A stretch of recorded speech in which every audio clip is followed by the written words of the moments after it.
បាទជំរាបសួរពុកម៉ែបងប្អូនទាំងអស់គ្នាថ្ងៃនេះខាងយើងមកធ្វើសេវាកម្មកម្ចាត់សត្វកាឌៀ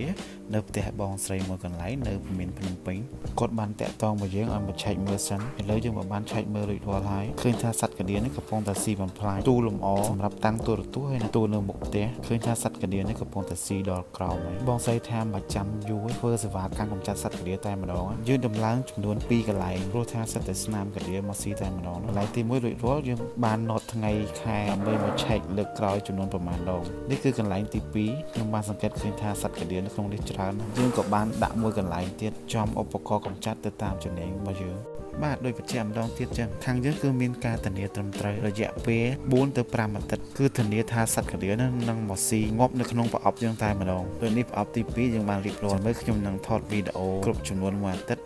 ដើម្បីមកឆែកមើលម្ដងទៀតព្រោះថាយើងចង់ឲ្យម្ចាស់ផ្ទះគាត់បានដឹងដែរដើម្បីឲ្យដឹងថាថ្នាំសម្រាប់សត្វកាឌៀយើងគឺមានប្រសិទ្ធភាពខ្លាំងប៉ុណ្ណាឥឡូវយើងបានបើកប្រអប់មើលយើងត្រូវថែទាំវាឲ្យខ្លាំងតិចកុំឲ្យវាមានធំក្លិនអីផ្សេងធ្វើឲ្យកាឌៀនេះវាត្រឡប់ទៅក្រោយវិញវាធំក្លិន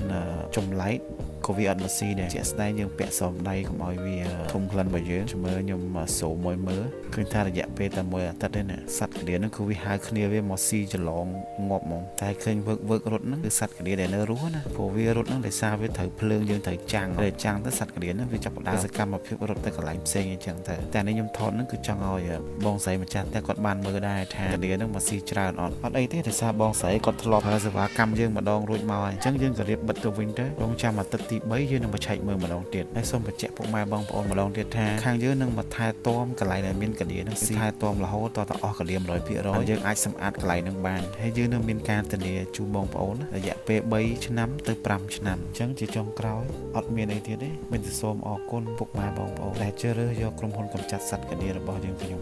អរគុណបាយបាយ